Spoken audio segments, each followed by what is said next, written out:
ntazongere, uwagusuzuguye cyagiye ntazongere, wagufashe ijambo ntazongere, wakubwiye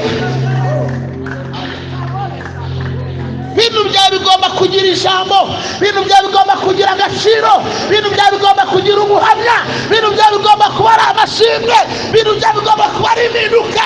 Ni ukuva mu bwiza winjira mu bundi, ni ukuva mu mbaraga winjira mu zindi. Tera haleluya. Hey!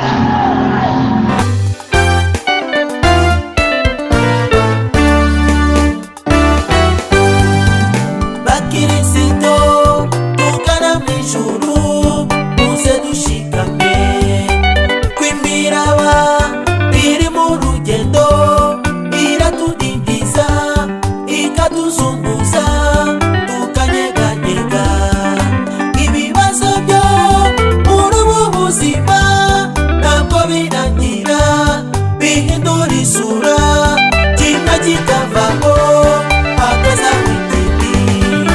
Ayirwa amatana nawe Yesu, akagendera mu ijambo ryawe. Igitabo cya kabiri cy'Abami, ibice byaho ni 14 umurongo w'Icyenda. Ibice 14 umurongo w'Icyenda. Ijambo riravuze ngo Yehowasi umwami w'Abisirayeli atuma kuri Amasiya umwami w'Abayuda ati, igitovu cy'i Lebanoni cyatumye ku mwerezi w'i Lebanoni kiti, umuhungu wanjye umushyingire umukobwa wawe. Bukeye inyamaswa yo mu kibira cy'i Lebanoni iragikandagira. Subiremo iri jambo.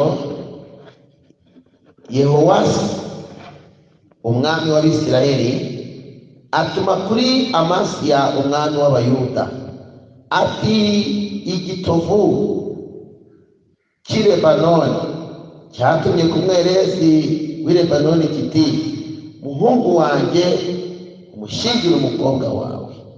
Bukeye inyamaswa yo mu kibira cy'i Lebanoni iragikandagira. Imana ifashe. Yego, somere Zaburi ya 72 murongo waho wa 7. Haranditse ngo, mu minsi ye abakiranutsi bazashisha, kandi hazabaho amahoro menshi kugeza aho ukwezi kuzashirira. Amen. Amen. Mu minsi ye abakiranutsi bazashisha, kandi hazabaho amahoro menshi kugeza aho ukwezi kuzashirira. Dukomeze. Zaburi ya 72 umurongo wa 16. Yego. Aragira hati, hazabaho amasaka menshi Yego. gihugu no mu mpinga z'imisozi. Yego. Amahundo yayo azanyeganyega nk'ibiti byo kuri Lebanoni. Ibiti byo kuri Lebanoni. Abanyamudugudu bazashisha nk'ubwatsi bwo ku butaka burabije. Amen. Haleluya. Ndashaka kugira ngo mubwire ijambo rivuga ngo iyi mariage ntuyemere. Iryo ryonyine nshaka kuvuga. Iyi mariage ntugire gute? Ntuyemere. Turimo turagendana. Ni ijambo rivuga ngo ishakemo imbaraga, wiyambure mariage y'ibishaka kwimariya nawe. Bibonetse ibyo ari byo, ibintu bishaka kukwipimaho no kukwigereranyaho, bihagarare mu izina rya Yesu. Tukabanza tuganire kuri iri jambo. Yesu nashimwe. Mubanje kumva ko aba bami bombi, yaba ari Yehowasi umwami w'Abisirayeli, ndetse atuma kwitwa Amasiya umwami w'Abayuda, aramubwira ngo igitovu cy'i Lebanoni cyatumye ku mwerezi nawo wireba none. Twese se nituvuga ururimi rumwe, twese turi kimwe. Urumva iyo umuntu ari kugenda akumanura mu byiciro akubwira yuko nta kintu umurusha, ariko mwibuke ko kimwe ni igitovu, ikindi ni umwerezi. Bibiliya itanga urugero ikavuga ngo abakiranutsi bazashisha nk'umukindo kandi bazashisha nk'umwerezi w'i Lebanoni. Ntabwo yigeze ivuga ngo ni nk'igitovu cy'i Lebanoni, yavuze umwerezi. Kubera iki? Nubwo ibi biti byombi ari iby'i Lebanoni ariko biratandukanye. Nubwo twese turi bamwe ariko dufite icyo Imana yatuvuzeho. Abakiranutsi bazashisha ko byagenda kose. Ntabwo turi reka da, ntabwo bashishe kubera aho bavuka, no, kubera ko batewe mu rugo rw'iki rw'Imana. Bazashishira mu bikari by'ishobora bingahe byose. Niko Bibiliya ivuga ngo batewe mu rugo rw'Imana bazashishira mu bikari. Bafite amahirwe y'aho bashishira. Ifumbire naho batewe, ifumbire ibintu byabo. Umva, nibashaka baravukiye ku gasi aho abantu batabumva, nibashaka baravukiye ahantu hitwa kwa nta mateka, nibashaka baravukiye ahantu bavuma, nibashaka baravukiye ahantu baroga, bapfa kuba barahindutse abakiranutsi. Bafite amahirwe. Bibiliya ivuga kuko batewe mu rugo rw'Imana bazashishira mu bikari by'ishobora byose. Ndikukubwira ngo iyo mariage ntuyemere. Nuyemera uramusiribanza iby'Imana yavuganye nawe. Iyo mariage ntuyemere mukobwa we, yewe wa musore, iyo mariage ntuyemere. Umva mubyeyi, nashaka bakomeye, iyo mariage ye ntabwo ariyo, ntuyemere. Mwana wawe ntumwemerere. Hari mariage zitari zacu. Se muri kunyumva? Igitovu ni iki? Baretse igitovu rero igiki? Yewe we, kigira ibintu ushaka kuvuga bikeya, kigira byinshi, ariko reka mvuge biki. Icyambere, igitovu kigira amahwa. Kigira amahwa, amahwa yacyo arajombana, aba ameze nka ka gashinge gatoya. Biragutikura ukabyumvira mu bwonko. Buretse rero wemere ko mugiye kubana, wemere ko mugiye gucudika, wemere ko mugiye kugendana, wemere ko ari we nshuti yawe yakadasohoka, ubundi urebe ukuntu azakujomba. Ugomba kumenya agaciro kawe. Mweshe icyubahiro nk'abakozi b'Imana. Kuki mutamenya ko muri abantu b'Imana? Ese ni muziko muri ba ambasaderi muhagarariye igihugu cy'ijuru n'isi, abo mumenyesha iby'iwacu. Haleluya! Umuntu w'Imana akwiye kwimenya, akihesha agaciro nk'umuntu w'Imana. Erega nakubwiye ngo ntiwongere, niba hari naho wavangiwe ntiwongere, kandi uribonye umve tu. Haleluya! Hey! Hey!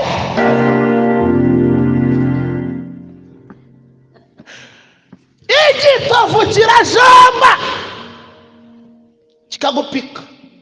Jambo rya kabiri, niyo cyumye uvuga ati ntabwo kigifite ubuzima, kigira amahwa nabwo ajomba.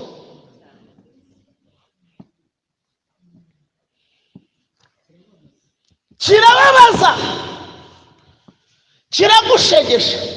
Niyo wagitwitse, uduwa dukomeza dushinze gutya mu muriro, ukabati ndabona dusa n'utwajomba. Kuvuga igitovu, ijambo rindi rikomeye ry'igitovu, nta n'inyamaswa ipfa kukirya keretse ihene. Keretse ihene yonyine, nta yindi nyamaswa, nta rindi tungo ndabona ritinyuka igitovu. keretse ihene, kandi nayo Bibiliya ivugaho nabi, iravuga intama Kristo azazishyira iburyo naho ihene azishyire hehe? Ibumoso. Igitovu gishobokana n'ihene gusa, kandi muzi ko ihene umuntu wese ugaragaweho n'ihene aba agaragaweho n'umwuka w'ubusambanyi. Biravuze ngo igitovu nibura cyashobokana na bene abo ngabo. Bene abo nibo bonyine bashobokana n'igitovu, ariko umuntu witwa umwere ntabwo akwiye kwimariya n'ibitovu bidafite 12. Se muri kunyumva? Turimo turagendana. Imana intabara unyumve. Ndashaka kukubwira agaciro k'umuntu w'Imana n'umuntu udakijijwe. Ndashaka kukubwira yuko ugomba kugira limite hagati yawe n'umuntu udasenga, kuko ugomba kumenya uko witwara, byanga bikuza niwanga azakubera igitovu kiguhande. Umuntu w'Imana agira indangagaciro guhera ku wa mbere kugeza ku cyumweru, niyo abantu bamubonye baramumenya. Kandi uko ukomeza, uyu mwami ngo yagiranye ubucuti na mugenzi we kugeza aho amutinyuka, nyamara ntabwo bari bamwe. Aravuga ati jyewe mfite umuhungu, ntabwo ndagerayo.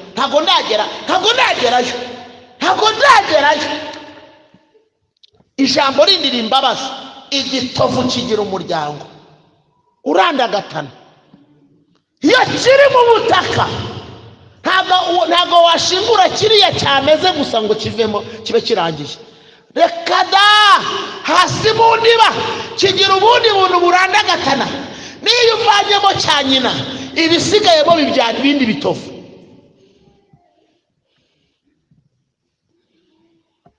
Iyo ni imiterere y'igitovu. Kandi reka nkubwire, uretse se uyu muntu twebwe ubwacu, Bibiliya bivuze Pawulo aravuga ngo twebwe ubwacu twari dufite tuzize ibyaha n'ibicumuro byacu. Aravuga ngo kubwa kavukira yacu ntabwo twari abo kwemerwa n'Imana, ariko Kristo yatuzuranye nawe duhinduka bazima kubw'amaraso ye. Haleluya! Tera haleluya! Yaratwimanye uwo Yesu ishuri n'ibihumbi, kandi sibanga barabizi n'ejo bundi yaratwimanye uwo Yesu ishuri ibihumbi, kandi sibanga barabizi n'ejo bundi yaratwimanye.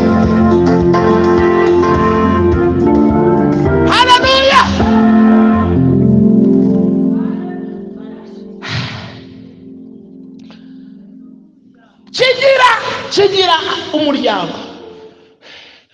Uribwira ngo ukubise imbaraga zikirimo, karande yiwabi kakurandagatanaho, karande yihishe mu butaka aho ngaho. Karande uje wese ntabwo azana umugisha, azana ibibazo, kubera ko uwo muryango izo mbaraga zirandagatana gutyo.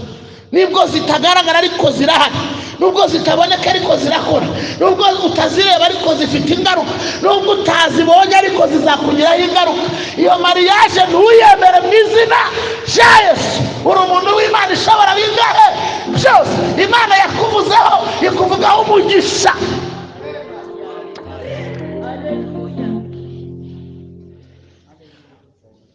Iki kinyagwa cy'igitovu kandi n'igitinya, ntabwo gitinya.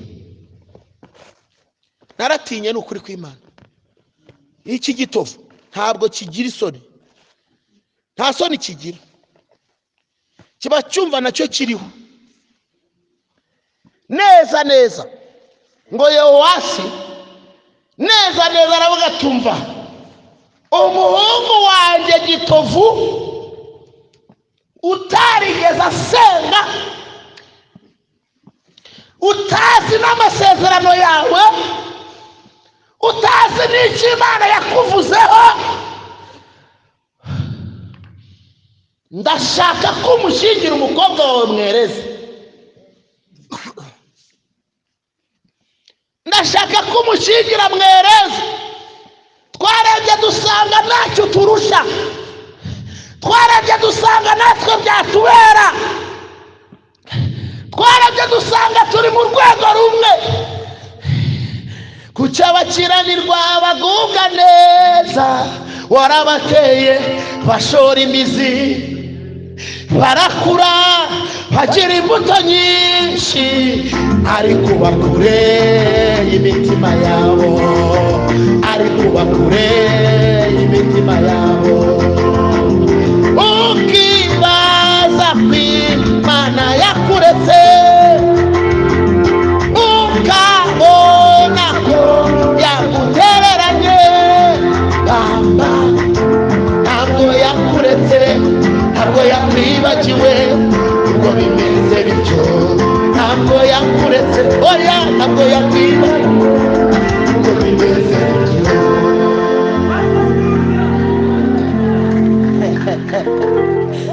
Haleluya.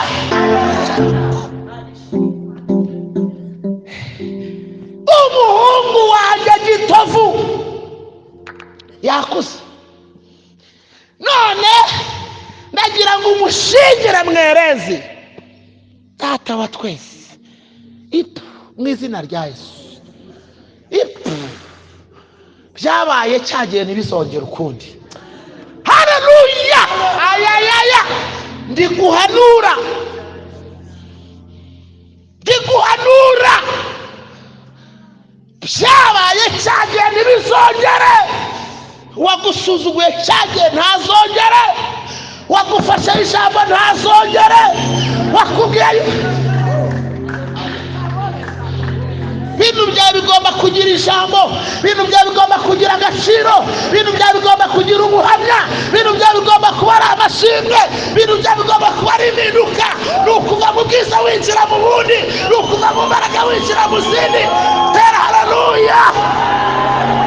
Hey! Hey!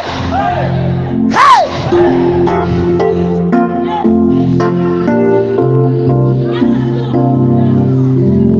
Nibuka ijambo rivuga ngo mbese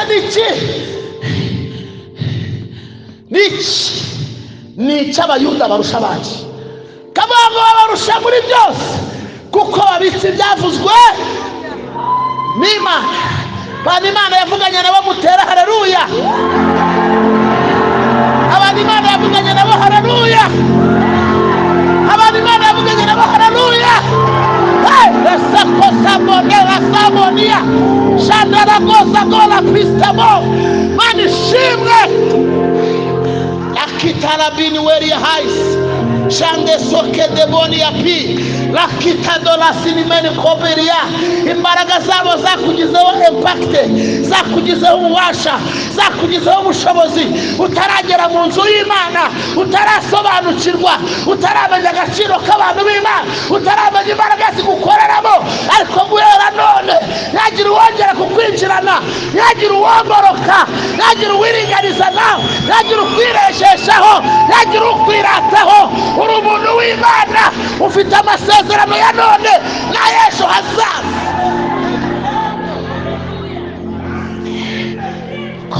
Hungu wanjye Gitovu arashyingiranwa na mwerezi umukobwa wawe. Ibigabeho, ibigashike. Wakubwiye yuko bizakunda, uzamubwire ngo waribeshye. Namaze kuvugana n'Imana ishobora byose.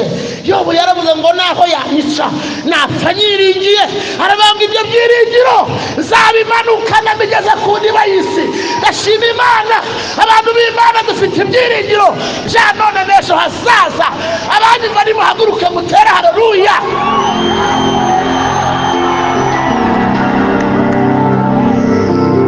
Yaratwimanye uwo Yesu, ishore ibihumbi kandi simbanga parabizi n'ejo bundi yaraturamiye. Uwo Yesu, ishore ibihumbi kandi simbanga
ze kitabo posandelo haibigo tala biniwesa kola bonita oreba press kwaje done pesa ngode bengi abakosa kono mvanji yenda bikira nemana shene masekode gia baize fo mani shimwe dashimimana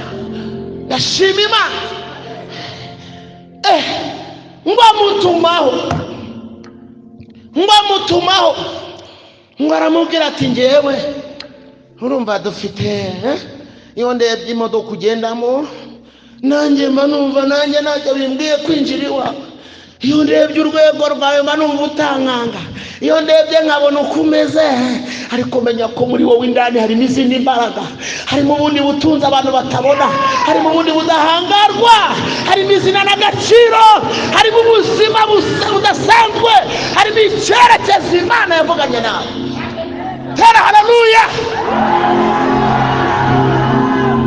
Iyo ndebye mba mbona rwose umuhungu wawe n'umukobwa wanjye Beka we, niba hari n'umukungu gushimasha mudakijijwe uri kuvangirwa, niba hari n'umuntu w'umupagani ukwigereranya uri kuvangirwa, ivugana nawe ntiyarahari. Niba hari n'umuntu ukubwira yuko muri bamwe arabeshya, Imana yawe izaza ntabwo izaceceka.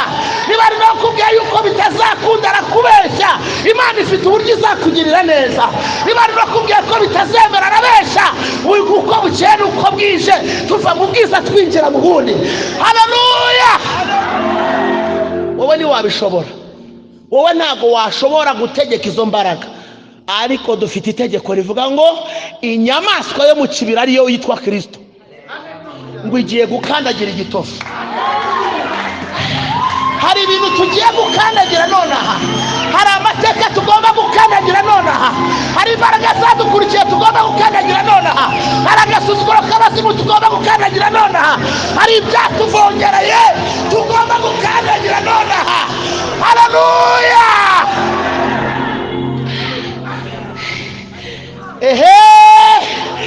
None nemekeva gela zengori ya bakisa ko muntu mwegeranye mubwira ngo hari amateka Kristo aje gukandagira, hari amateka Yesu agiye gukandagira ku buzima bwawe, hari amateka agiye gukandagira uyu munsi wa none, hari ubuzima budasobanutse agiye gukandagira, hari imbaraga zakugenza agiye gukandagira, hari ubutware Yesu aje gukandagira, hari imyuka mibi halalala satore morieteko sheboreta darieso kinelo. Haleluya.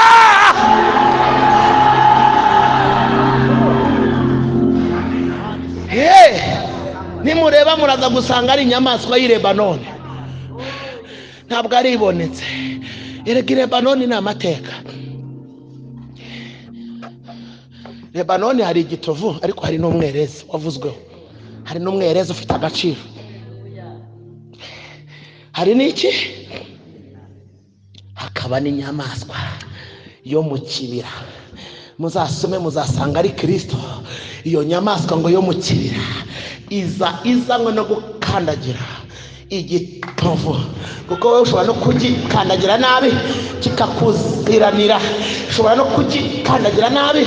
Reka Kristo akigukandagirire, ereka Yesu akikandagire, mwereka aho byakwamiye, mubwira aho byapfiriye, muregere niwe wagucira urubanza, mubwire niwe wahaguruka ntihagire uwongera, mubwira gikandagire, mubwira gifataho ijambo, mubwira kinyukandike nonaha, agisiribanga n'inzitizi zacyo n'inkurikizi zacyo, akiribate nonaha ngaha, aribate icyo gitovu, narangiza kuremera amateka. Tera haleluya. Njye mfite ubuhanuzi busa gutyo, hari ibintu Kristo agiye gukandagira muri wowe kandi byari byaramaze kugufataho ijambo.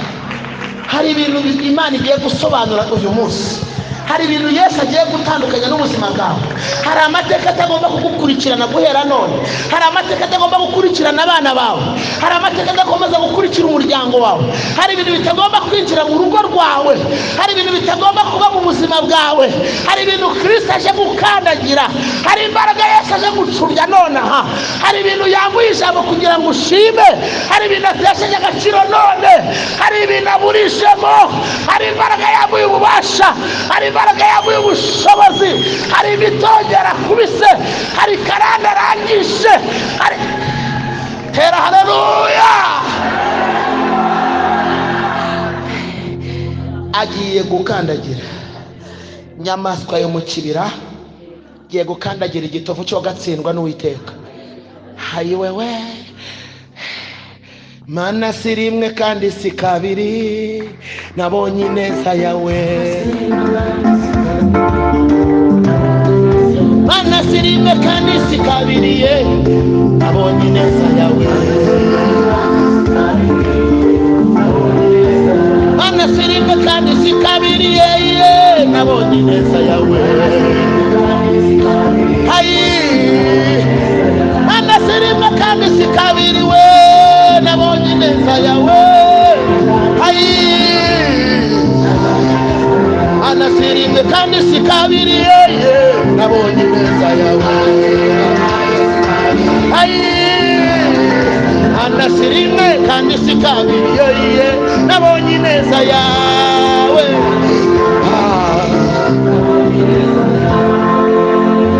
Ahara marira wahahinduye umunezero.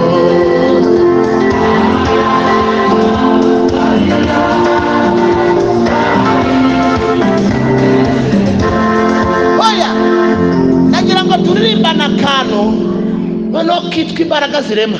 Noneho ntabwo tuzavuga ngo ahari amarira wahahinduye, turavuga ngo wahahindura. Noneho ahari amarira unona wahahindura umunezero.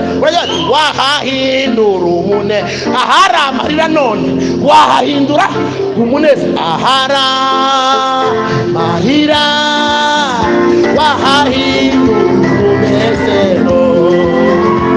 Ahari amarira wahahindura umunezero. Ahari marira wahahindura umunezero. Ahara marira wahahindura umunezero.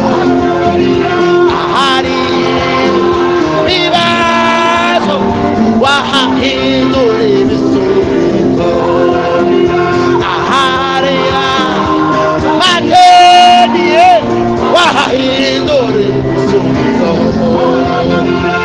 Ahari ukusha wahahindura umunezero.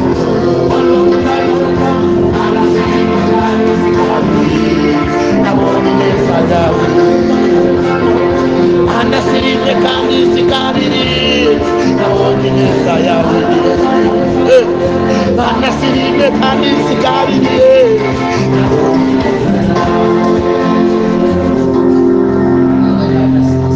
Ninde ufite haleluya ngo ayitere?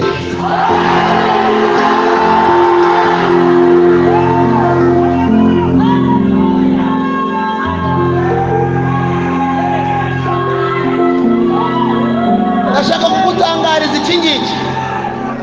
Uyu munsi hari amateka Imana igiye gukandagira. Uyu munsi hari imigambi y'abadayimoni Imana ije gukandagira. Uyu munsi wa none hari ubuzima Imana igiye gukandagira ku buzima bwawe. Hari imigambi ya Satani Imana ije gukandagira. Hari ibikorwa bitavuga Imana igiye gukandagira. Hari ibintu byagusuzuguye Imana ije gukandagira. Hari ibyagufashe ijambo Imana ije gukandagira.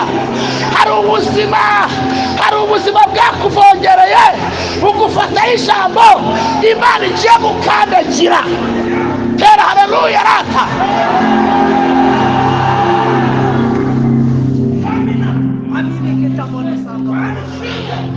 Umuntu abohoka bitewe nuko yizeye. bitewe n'uko yizeye.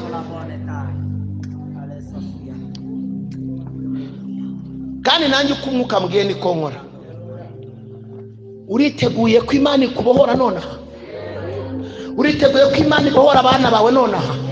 Uriteguye ko Imana ibohora umuryango wawe nonaha? Banza uvuge ngo iyo mariage siyo, ibyanyigereranyijeho birabeshya. Ndi umuntu w'Imana ishobora byose. Ibyigereranyije ku rugo rwanjye birabeshya. Ibyavuze yuko urugo rwanjye byarusenya birabeshya. Ibyavuze yuko byakwinjira mu rugo rwanjye birabeshya. Ibyavuze yuko bizangirira nabi birabeshya. Ibyigereranyije ku rubyaro rwanjye birabeshya. Ibyahagurukiye ubuzima bwanjye birabeshya. Hari icyo Imana yavuganye nanjye.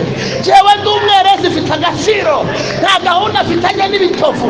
Nta masezerano ngirana n'ibitovu. Nta masezerano ngirana na za karande. Dayimoni aho waturutse usubireyo. Hari imbaraga zigushubijeho nonaha. Hari ubutware bugushubijeho nonaha. Imbaraga zo kudahirwa zihagarare. Imbaraga zangiza imikorere zihagarare. Imbaraga zangiza urushako rwawe zihagarare.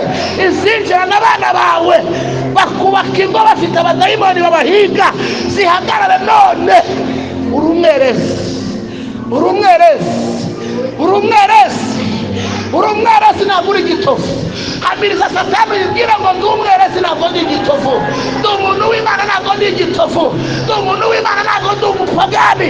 Namenye Yesu Kristo, natandukanye n'ibyaha, narabatuwe, narakijijwe, naciye umwami, narabohose. Jyewe ubwanjye n'abankomokaho. Nta sezerano tugirana na Nyabingi, nta sezerano tugirana n'amahembe, nta sezerano tugirana n'ibitega, nta sezerano tugirana n'abacwezi, ntabyo tugirana n'abarungi.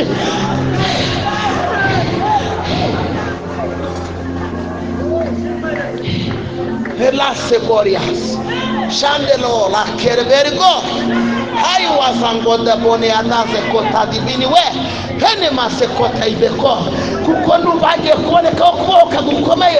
Imana igiye gutandukanya abantu n'ibintu byari byarabakurikiranye. Hari amateka Imana igiye kurangiriza ahangaha. Hari ibintu Imana igiye kwiyama ku buzima bwawe. Hari isezerano risharisha ku buzima bwawe. Hari impundu zinjiye mu rugo rwawe mama. Hari impundu zinjiye mu rugo rwawe n'ukuri. Uwiteka atanze impundu mu cyimbo cy'amarira. Tera haleluya.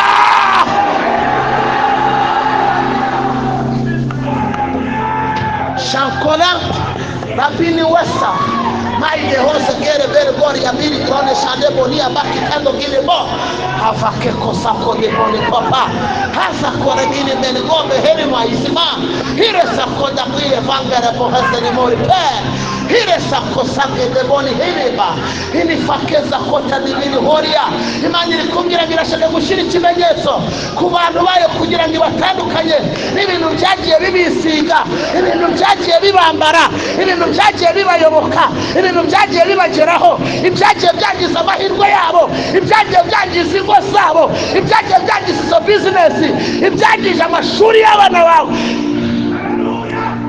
ibyangije mariage. Guhera none bigiye guta agaciro. Hari inyamaswa yitwa Kristo yo mu kibiri igiye gukandagira ayo mateka. Imana ishimwe ko hari amateka agiye gukandagirirwa ahangaha. Imana ishimwe ko ayo mateka agiye kurangirana n'uyu munsi. Imana ishimwe ko uratangirana n'amateka mashya. Imana ishimwe ko ayo ngayo igiye kuyakandagira. Imana ishimwe ko yakwambuye none. Tera haleluya. Nagira ngo dusenge. Ngewe nabyumvishe ibi mvuze.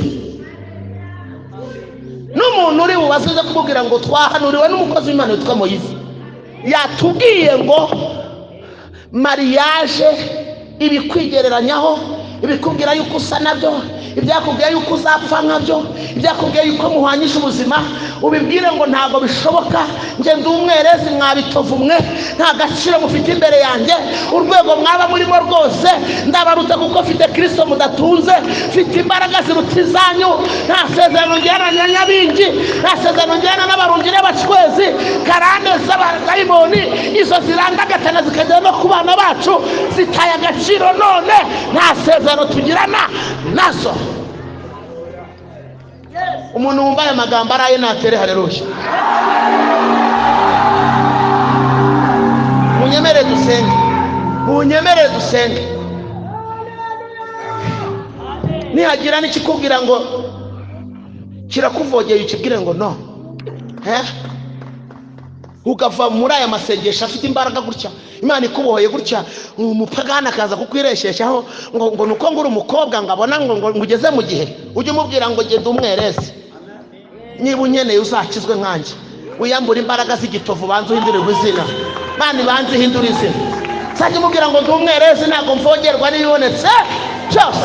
Niba ukiri igitovu, usanga amatovu mwene wanyu, cyangwa wishira ihene, cyangwa gushaka ihene nizo zigushobora.